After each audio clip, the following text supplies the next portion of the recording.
আজ তোমাদের সাথে শেয়ার করব কাতলা মাছ দিয়ে ফিশ ফিঙ্গার। কড়াই পরিমাণ মতো জল নিয়ে 4টে পেটির মাছ এখানে দিয়ে দিয়েছি। সঙ্গে যোগ করেছি নুন আর পরিমাণ মতো গোলমরিচ দিয়ে মাছটাকে ভালো করে সেদ্ধ করে নিয়েছি। এখানে আমি পেটির মাছ ব্যবহার করেছি যাতে খুব সহজেই কাঁটাগুলো বার করে নেওয়া যায়।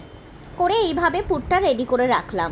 এদিকে কড়ায় পরিমাণ মতো সর্ষের তেল গরম করে নিয়ে 2টো বড় সাইজের পেঁয়াজ ছোট ছোট করে কেটে রেখেছিলাম, সেটা এর মধ্যে দিয়ে একটু নাড়াচাড়া করতে লাগলাম। সঙ্গে দিলাম 1 চা চামচ আদা বাটা আর 1 চা চামচ রসুন বাটা দিয়ে মশলাটাকে ভালো করে কষাতে লাগলাম।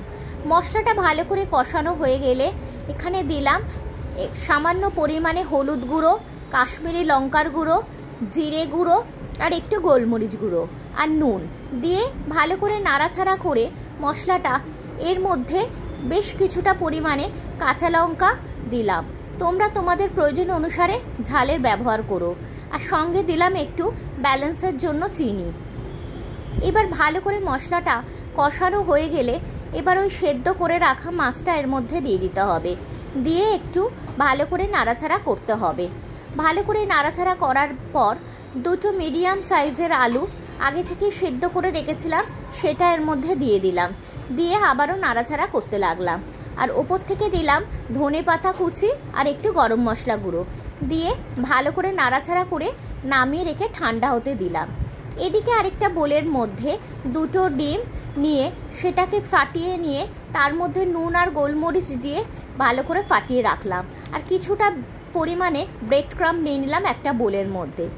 এবার 2 হাতের তালুতে একটু তেল লাগিয়ে ফিঙ্গারের মতো করে পুরটাকে ভালো করে লম্বা লম্বা করে শেপ দিয়ে দিতে হবে। এবার এটা ডবল কোট করতে হবে।